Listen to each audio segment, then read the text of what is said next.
إن الحمد لله نحمده ونستعينه ونستهديه ونستغفره ونعوذ بالله من شرور أنفسنا ومن سيئات أعمالنا من يهده الله فلا مضل له ومن يضلل فلا هادي له أشهد أن لا إله إلا الله وحده لا شريك له وأشهد أن محمدا عبده ورسوله اللهم صل وسلم على محمد وعلى آله وصحبه والتابعين بإحسان إلى يوم الدين أما بعد فقال الله تعالى في كتابه الكريم أعوذ بالله من الشيطان الرجيم يا أيها الذين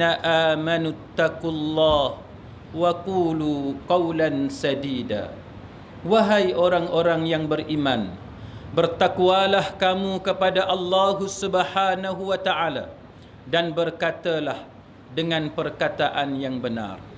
Saudara-saudara kaum muslimin yang dihormati dan dikasihi sekalian, di dalam surah Al-Mulk Allah Azza wa Jalla berfirman, A'udzu billahi minasy syaithanir rajim. Tabarakalladzi biyadihil mulku wa huwa ala kulli syai'in qadir.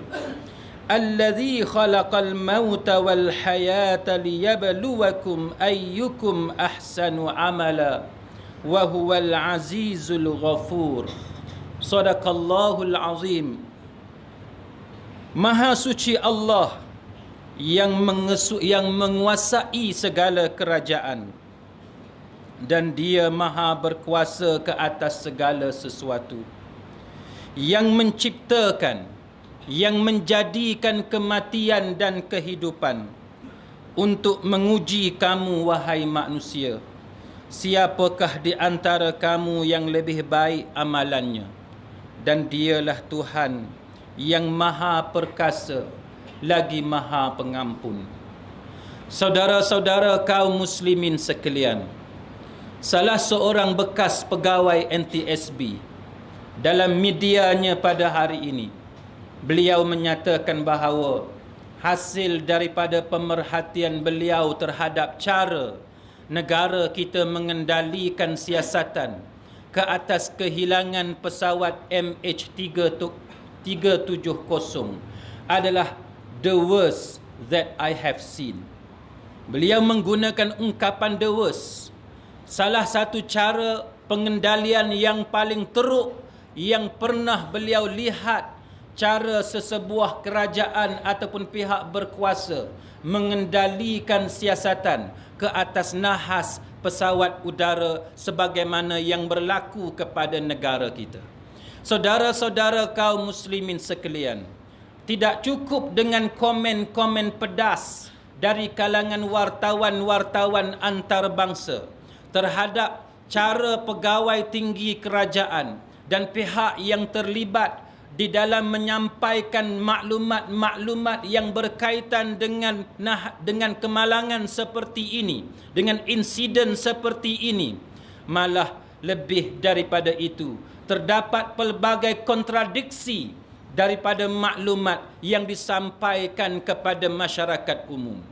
Saudara-saudara kaum muslimin sekalian, luka yang sedang berlaku kepada perasaan umat Islam, khususnya rakyat di dalam negara ini, ditambahi pula oleh perlakuan-perlakuan di kalangan manusia-manusia yang bukan sahaja sesat tetapi bodoh kerana melakukan perbuatan yang kemudiannya mengundang fitnah bukan sahaja kepada negara kita tetapi kepada agama Islam yang kita cintai. Perbuatan golongan yang mendakwa bahawa mereka mengetahui perkara gaib, boleh meneropong mencari di manakah pesawat berkenaan dan menyatakan bahawa pesawat berkenaan belum lagi mencecah ke bumi. Kemudiannya, perlakuan yang mereka lakukan itu dengan mendayung di atas darat, berada di atas tikar, seolah-olah seolah-olah mereka menyalin semula aksi ataupun adingan lakonan filem yang ada di dalam masyarakat Melayu sebelum daripada ini, kemudiannya dijadikan sebagai bahan ketawa bukan sahaja oleh masyarakat di dalam negara, tetapi dijadikan bahan ketawa oleh orang-orang barat yang tidak beragama Islam. Bukan sahaja mereka menjadikan insiden ini sebagai bahan ketawa, tetapi mereka mentertawakan dan menghina nama Allah Subhanahu wa taala lantaran daripada kesesatan dan kebodohan yang dilakukan oleh orang yang mendakwa bahawa mereka beragama Islam. Malah Al-Arabiya umpamanya, salah satu media yang ada di negara Arab, menyatakan bahawa Malaysia, dalam laporannya mengatakan bahawa negara kita Malaysia ini telah menggunakan sihir sebagai salah satu cara terakhir untuk menyelesaikan masalah yang membelenggu kepada para penyiasat lantaran kerana pesawat itu belum dijumpai. Saudara-saudara kaum muslimin sekalian, perkara yang berlaku ini mengingatkan kita kepada surah Al-Mulk yang kerap kali dibaca oleh umat Islam. Kenapa surah Al-Mulk mengingatkan kita kepada Allah Ta'ala? Kerana Allah Ta'ala menyatakan dalam ayat yang pertama dan ayat yang kedua dalam surah Al-Mulk berkenaan dengan kerajaan. Kerajaan yang ada di atas muka bumi ini, kerajaan manusia, adalah dikuasai oleh Allah Subhanahu wa taala. Allah Taala menyatakan bahawa dia menguasai segala sesuatu, dan Allah Taala menyatakan bahawa dia menjadikan kematian, dia menjadikan kehidupan sebagai satu cara untuk menguji manusia. Liyabluwakum ayyukum ahsanu amala. Siapakah di antara kita ini yang lebih baik amalannya? Kita diuji dengan kehidupan, kita diuji dengan kesenangan dan kemewahan, kita diuji dengan rezeki dan sebagainya. Kita diuji dengan harta benda dan anak-anak. Kita juga diuji dengan kematian, diuji dengan kemalangan, diuji dengan kehilangan, diuji dengan nahas, diuji dengan kesedihan, diuji dengan perasaan yang tersinggung. Semuanya untuk membezakan di antara hamba yang bersyukur kepada Allah, membezakan antara hamba yang sabar di atas mihnah dan tribulasi yang dikenakan oleh Allah Ta'ala kepada para hambanya. Saudara-saudara kaum muslimin sekalian, maka daripada peristiwa ini kita melihat ada manusia yang benar-benar beriman. Walaupun mereka diuji dengan kesusahan seperti ini, tetapi akidah mereka tidak berganjak. Tetapi ada di kalangan manusia yang mengambil kesempatan daripada peristiwa seperti ini dengan melakukan sesuatu yang boleh membatalkan syahadahnya, yang boleh menyebabkan mereka terkeluar daripada ajaran Islam. Na'udzubillah min zalik.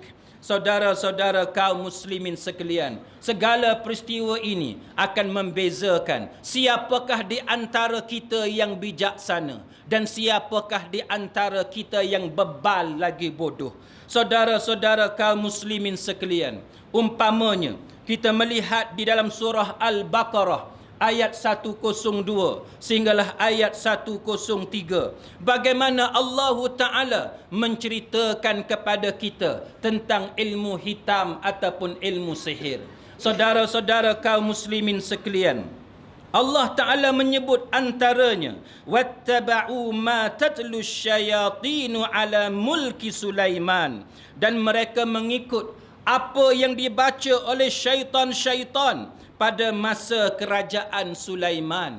Kenapakah dikaitkan dengan ilmu hitam dan sihir dengan kerajaan Nabi Sulaiman alaihi salam?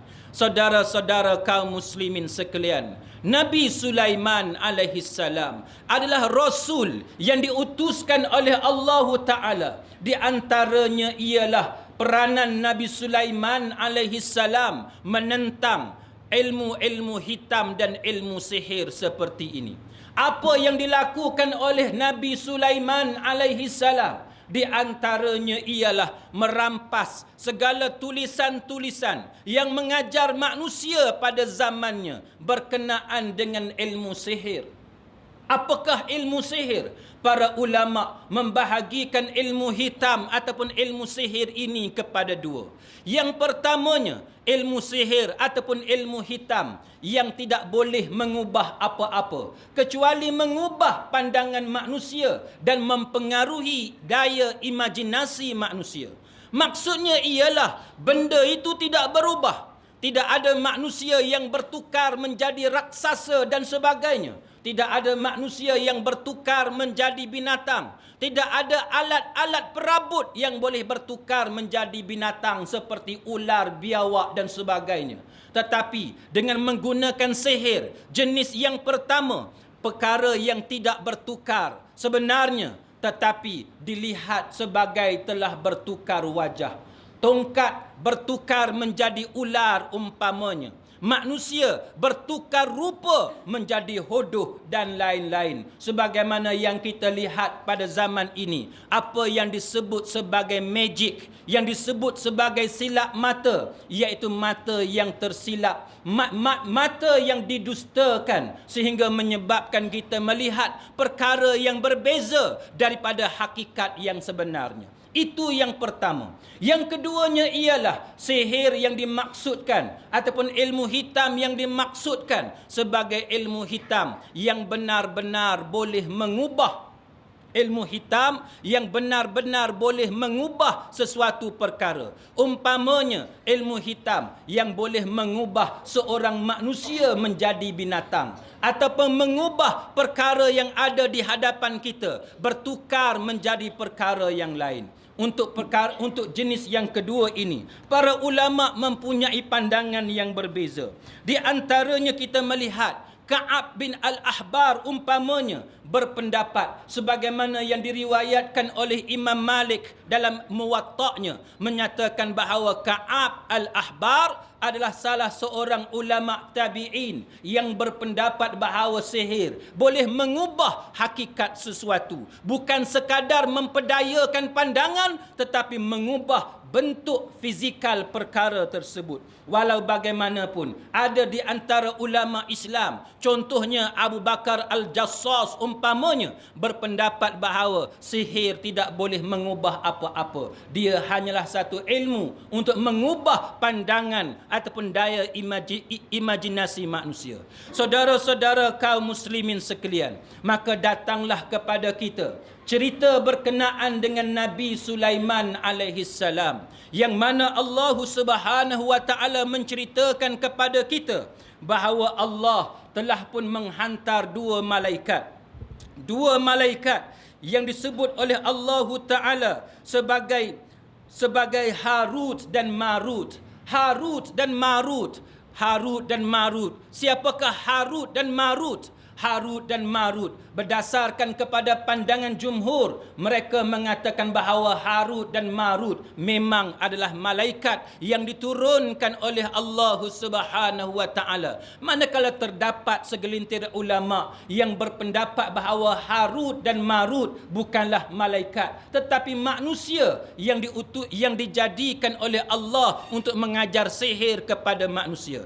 Saudara-saudara kaum muslimin sekalian, di dalam kisah Harut dan Marut yang dijadikan oleh Allah Ta'ala untuk mengajar kepada manusia, para ulama mengambil dalil daripada ayat ini untuk menyatakan bahawa sesiapa yang terlibat di dalam mempelajari ilmu sihir untuk mengamalkannya dan percaya kepadanya, maka dia menjadi kafir secara mutlak. Dia menjadi terkeluar daripada millah, menjadi terbatal syahadahnya. Na'udzubillah min zalik.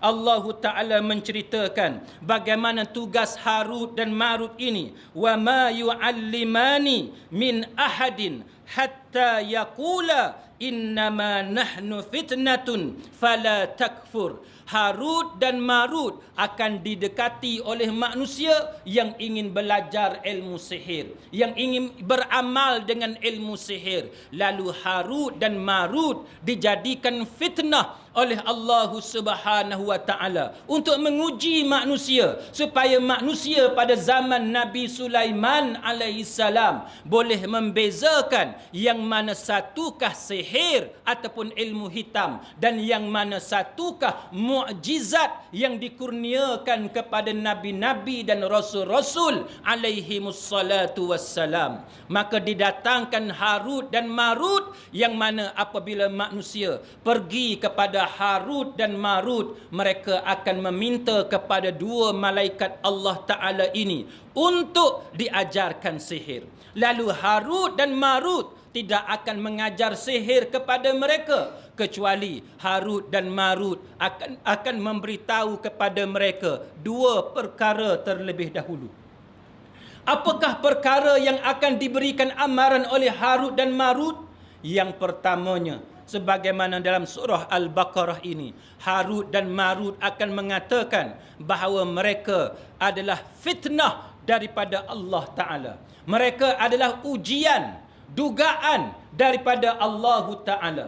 Dan yang keduanya, Harut dan Marut akan memberitahu kepada manusia yang datang kepada mereka bahawa jangan kamu menjadi kafir lantaran daripada ilmu sihir ini.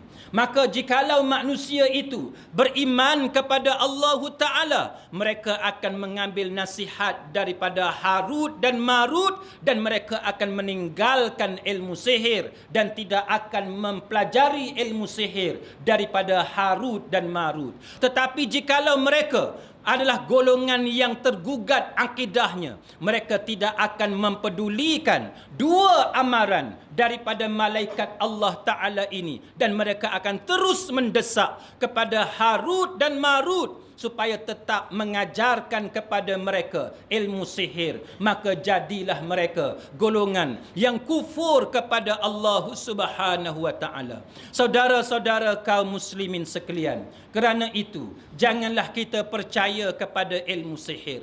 Ilmu sihir ataupun ilmu hitam digunakan sebagai untuk memukau dalam kes rompakan, samun dan menipu manusia. Kita dapat melihat bagaimana kedai-kedai emas umpamanya, bagaimana bank, bagaimana orang-orang yang berniaga yang dipukau terlebih dahulu untuk menyerahkan barang kemas, menyerahkan harta benda mereka. Lalu mereka tidak menyedari apa-apa sehinggalah selesai pukau tersebut. Malah ilmu sihir juga digunakan oleh orang-orang yang berniaga untuk melariskan jualan mereka. Mereka menggunakan gambar-gambar tokoh-tokoh tertentu sebagai bahan pelaris. Mereka beriktikad, mereka percaya bahawa dengan menggantung gambar-gambar tertentu, maka itu akan membantu melariskan bahan jualan mereka. Kepada orang yang menggunakan ilmu sihir untuk mencerai-beraikan rumah tangga orang, untuk dijadikan sebagai alat untuk mendapatkan kasih sayang, dan sehinggalah kepada amalan-amalan sihir yang lain. Kita ingin bertanya kepada mereka, apakah guna kamu menunaikan solat? Apakah gunanya kamu berpuasa dalam bulan Ramadan? Apakah guna dan faedahnya kamu mengunjungi Baitullahil Haram, menunaikan haji dan umrah dalam keadaan akidah kamu terbatal, dalam keadaan iman kamu rosak, tidak diterima oleh Allah Azza wa Jalla? Maka tinggalkanlah segala amalan, walaupun amalan itu dapat membantu kamu menambahkan pendapatan. Jikalau amalan itu akan menyebabkan kamu menjadi musuh kepada Allah Ta'ala, tinggalkanlah amalan. Jikalau amalan itu walaupun membantu kamu mendapatkan wanita yang cantik ataupun lelaki yang tampan, jikalau amalan kamu itu akan menyebabkan kamu dilemparkan ke dalam api neraka Allah Ta'ala, tinggalkanlah amalan. Walaupun amalan itu akan memungkinkan kamu terkenal di dalam negara dengan nama-nama seperti Raja Bomoh VIP dan pelbagai nama-nama komersial yang lain. Tetapi sebenarnya nama-nama glamour itulah yang kemudiannya boleh menjahanamkan akidah kepercayaan kamu di sisi agama Allah Subhanahu wa taala. Moga-moga dengan amaran dan peringatan seperti ini akan membantu kita memahami ajaran Islam dengan cara yang lebih baik sebagaimana yang dibawakan oleh Nabi sallallahu alaihi wasallam. Dan Nabi kita pernah mengingatkan kepada kita tentang golongan yang mengunjungi dan percaya kepada kata-kata yang datang daripada pawang dalam istilah orang Melayu. Golongan yang memandai-mandai bahawa mereka mengetahui tentang perkara gaib, bahawa mereka ini amalan mereka, solat mereka khususnya tidak diterima selama 40 hari. Dan dalam hadis yang lain dinyatakan bahawa mereka kafir kepada ajaran Muhammad sallallahu alaihi wasallam. Moga-moga dengan peringatan seperti ini akan menjauhkan kita daripada amalan syirik, mempersekutukan Allah Ta'ala dengan perkara-perkara yang lain. Usahlah kita mendekati perkara yang syirik seperti ini. A'udzubillahi minasyaitonir rajim. Bismillahirrahmanirrahim. Wal 'asr. Innal insana lafi khusr illa alladhina amanu wa 'amilus salihat wa tawasaw bil haqq wa tawasaw bis sabr. Demi masa, sesungguhnya manusia itu berada di dalam kerugian kecuali mereka yang beriman dan beramal soleh dan berpesan-pesan dengan kebenaran dan berpesan-pesan dengan kesabaran. Barakallahu li wa lakum fil Qur'anil azim wa nafa'ani wa iyyakum bima fihi minal ayati wadh-dhikril hakim wa taqabbala minni wa minkum tilawatah innahu huwas samiul alim. أقول قولي هذا وأستغفر الله العظيم لي ولكم ولوالدي ولوالديكم ولسائر المسلمين والمسلمات فاستغفروه إنه هو الغفور الرحيم.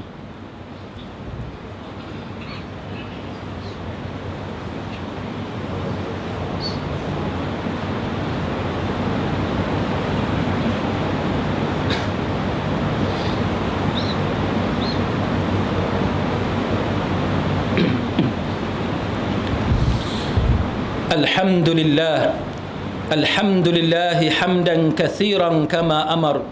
أشهد أن لا إله إلا الله وحده لا شريك له وأشهد أن محمدا عبده ورسوله.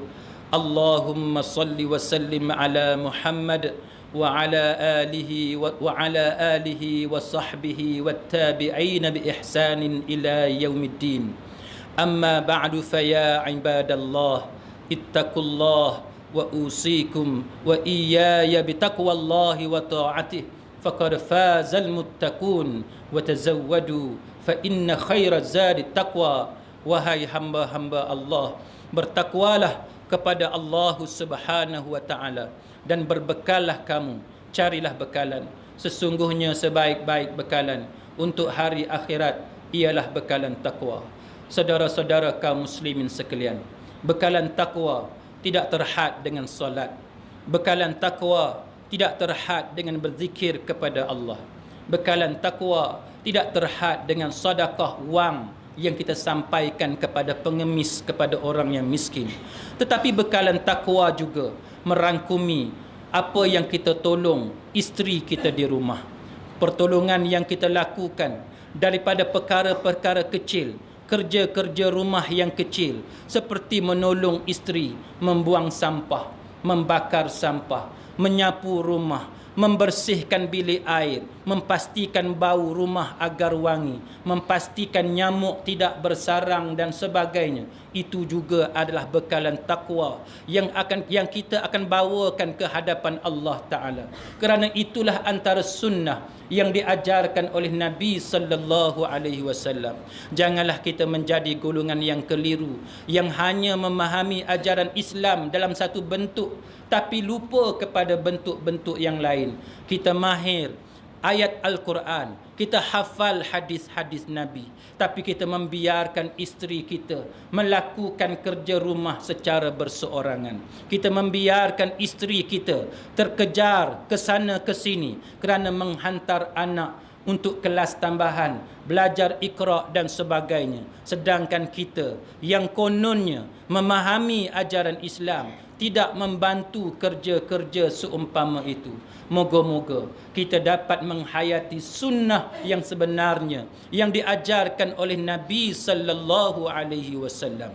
Laqad kana lakum fi Rasulillahi uswatun hasanah liman kana yarjullaha wal yawmal akhir wa dzakarallaha katsira. Sesungguhnya pada diri Rasulullah itu terdapat contoh teladan yang baik bagi kamu, iaitu bagi golongan yang mengharapkan keredaan Allah dan ganjaran pahala di hari akhirat, dan dia banyak mengingati Allah.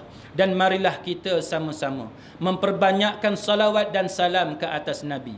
Innallaha wa malaikatahu yusalluna 'alan nabi ya ayyuhalladzina amanu sallu 'alaihi wa sallimu taslima. Sesungguhnya Allah dan para malaikat sentiasa bersalawat dan mengucapkan salam ke atas Nabi. Oleh itu, wahai orang-orang yang beriman, bersalawatlah dan ucapkanlah salam ke atas Nabi dengan sebenar-benar ucapan salam. Allahumma salli ala Muhammad wa ala ali Muhammad kama sallaita ala Ibrahim wa ala ali Ibrahim wa barik ala Muhammadin wa ala ali Muhammad kama barakta ala Ibrahim wa ala ali Ibrahim fil alamin innaka Hamidum Majid. Ya Allah, ya Tuhan kami, kurniakanlah keselamatan kepada kami semua. Jauhilah kami daripada fitnah agama, jauhilah kami daripada fitnah keduniaan, dan jauhilah kami daripada fitnah hari akhirat. Ya Allah, tolonglah kami dan kasihanilah kami dalam peristiwa yang membabitkan kehilangan pesawat MH370. Biarkanlah, jadikanlah peristiwa ini yang akan menjadikan iman kami semakin bertambah, menjadikan kami semakin dekat kepadamu, ya Allah. Ya Allah, tolonglah, permudahkanlah dan berikanlah bantuanmu dalam operasi mencari dan menyelamat penumpang dan juga anak kapal yang terlibat. Moga-moga kesedihan yang melanda kepada kami semua ini akan diubati dengan rahmat daripada-Mu, ya Allah, dengan belas kasihan daripada-Mu, ya Allah. Amin ya rabbal alamin. Allahumma ighfir lil muslimina wal muslimat wal mu'minina wal mu'minatil ahya'i minhum wal amwat wa alif baina qulubina wa aslih dhata bainina wansurna ala aduwika wa aduwina. ربنا اغفر لنا ولإخواننا الذين سبقونا بالإيمان ولا تجعل في قلوبنا غلا للذين آمنوا ربنا إنك رؤوف رحيم. اللهم انصر الإسلام والمسلمين وأذل الشرك والمشركين والنفاق والمنافقين والظلم والظالمين والكفر والكافرين. اللهم انصر المجاهدين في فلسطين. اللهم انصر المجاهدين في مصر. اللهم انصر المجاهدين في سوريا. اللهم انصر المجاهدين في بورما. اللهم انصر المجاهدين في كشمير. اللهم انصر المجاهدين في كل بلاد المسلمين وفي كل مكان. ربنا آتنا في الدنيا حسنة وفي الآخرة حسنة وقنا عذاب النار. عباد الله، إن الله يأمر بالعدل والإحسان وإيتاء ذي القربى وينهى عن الفحشاء والمنكر والبغي يعظكم لعلكم تذكرون. فاذكروا الله العظيم يذكركم واشكروه على نعمه يزدكم واسألوه من فضله يعطكم ولذكر الله أكبر والله يعلم ما تصنعون. أقم الصلاة إن الصلاة تنهى عن الفحشاء والمنكر.